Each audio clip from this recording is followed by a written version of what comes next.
Good morning 4D, it's Mrs Dunn here with your daily maths lesson. It's the 7th of July.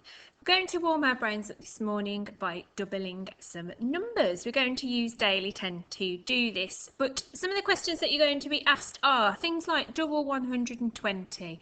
So I just wanted to remind you of the strategy that you can use. So to double 120, I could make that into an easier fact, and I could actually double 12,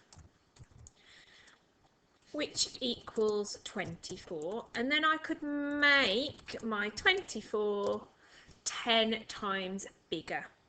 So I would do 24 times 10, which we know means that the 2 becomes 2 hundredths, the 4 becomes 4 tens, and we use that 0 as a placeholder. So use those easier facts today to help you with the questions that you're going to answer. So grab yourself a pencil and some paper, and I will load up the game.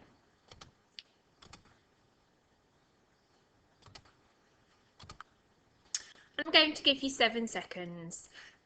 At the end, I'll reveal all of the answers and you can see how well you did.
Okay, so I'm going to reveal all of the answers, so see how well you did. If you did find that tricky and you want to rewind the video and have another go, then you can. Also remember that you can log on to the Daily 10 by just searching for it in Google, so you can have a go again on there. Let's see how you did. Pause the video and give yourself a tick for each correct answer, and then come back to me when you've done that.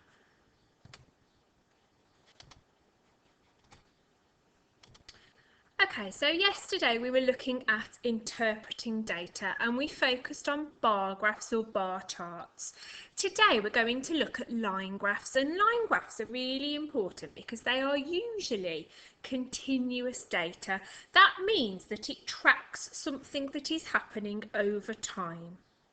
So on the screen you have got a line graph that shows how far a family cycled over an hour. Okay, so let's just look at the features of this graph. We've got the x-axis along the bottom, which is showing us the time in minutes. So it's broken into sections of 10 minutes over an hour, so it goes up to 60. Then on the y-axis going up the side, we've got the distance in meters. And we've got that going up in 500. So we're at 0 at the bottom. So we can see at 0 minutes, 0 meters had been travelled. Got 500, 1,000, 1,500 going up in 500. So each of these little increments here is worth 100. Okay. Now you can see some dots on the graph. Those dots are really important. It's the distance in meters that has been travelled at a certain time. So each time it's 10 minutes has passed, the amount that has been travelled, the distance that's been travelled has been plotted. So we can see at 10 minutes the family had travelled 400 metres, and that's what that little dot is showing us. If we track across, it would be 400 metres. After 20 minutes, the family had cycled 1,000 metres. After 30 minutes, they'd cycled 1,500 metres or 1,500 metres. At 40 minutes, they had travelled 1,800 or 1,800. How many metres had they travelled at 50 minutes? After 50 minutes? That's right, 2,200. And then finally, when the hour was up, they had cycled 2,800. And line graphs are really good at showing us what happens in periods of time. So we can see that the line is going up. It's nice and steep because the distance travelled is increasing. Okay. We can see that some of the lines are a little bit steeper than others. So this is a really steep line. This isn't as steep. So if we look at the distance travelled in this section of time here, it was 600 metres, whereas here, where the line isn't as steep, it was only 300 metres that's been travelled.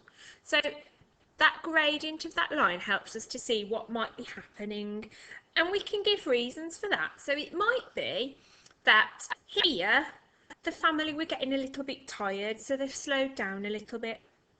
Here, where it goes steeper towards the end, they might have got that extra burst of energy and they're really desperate to cycle as far as they can. So think about the story behind a graph like this. What I'm going to do now is show you how to answer some questions. So when we're answering questions, it's just like yesterday, we've got to read really carefully. We've got to decide what the question is asking us to do, and we need to look for those key words. So the first question is, how far had the family cycled after 30 minutes? So the key word there is the 30 minutes. I need to look along my x-axis to 30 minutes, and then I can track up. And when I hit the line, that is where my distance is. And then if I track across to the y-axis, I can see that after 30 minutes, my family had travelled 1,500 metres. And then I can write that as my answer. Okay, how far had they travelled after 50 minutes? So pause the video, Year 4, and have a look how far they had travelled after 50 minutes. Pause the video now and then pop back to me when you've worked out the answer.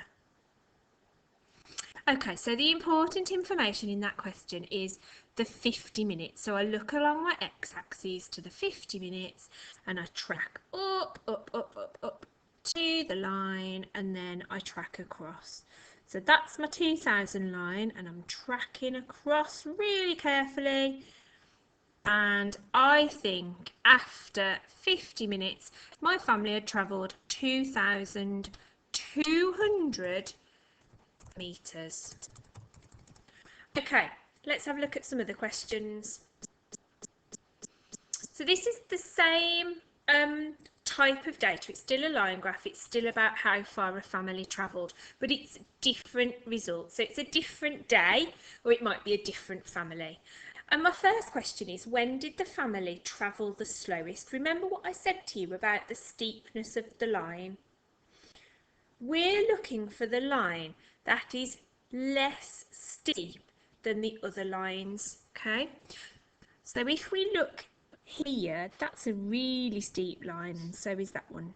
So I'm going to have a look at this one here. So between 0 and 10 minutes, they travelled 400 metres. And also, if we look over here, that's a really similar gradient line. So we've got 1, 2, 3, 4. So I think that between 0 and 10 minutes, they travelled the slowest. So 0 to 10 and 50 to 60 minutes. Okay. How do I know? Well, I know this because I know that that steepness of the line shows me that they didn't travel as far. They travelled more slowly, or they didn't cover as much distance.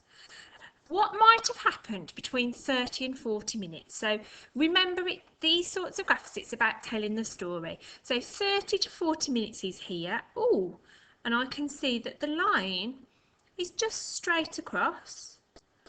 So they were at 1,500 metres after 30 minutes, and they were still at 1,500 metres after 40 minutes, so they didn't travel anywhere. I wonder what might have happened.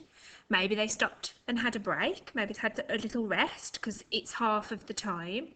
Maybe somebody got a puncture and they had to stop and change the tyre or fix the puncture. Maybe someone fell off and had to do some first aid. Lots of reasons for why they didn't travel any distance in that time. Okay, so what I'd like you to do now is to log on to maths.co.uk, and there are some questions all about line graphs that I've uploaded for you. Remember, you don't need to upload any work or let me know that you've completed it, because I will know that I can check on the website, so I can see how well you've done, and you don't need to worry as long as you've done it. Fab. Okay, so the stretch today is I'd like you to tell the story of this graph.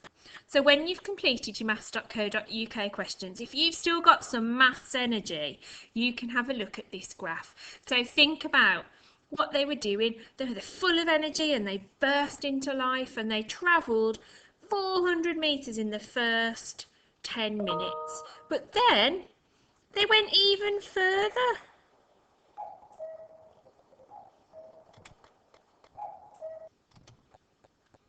Okay, so think of a story for what the cyclists might have been doing. Where it goes a bit slower, it might be that they were tired.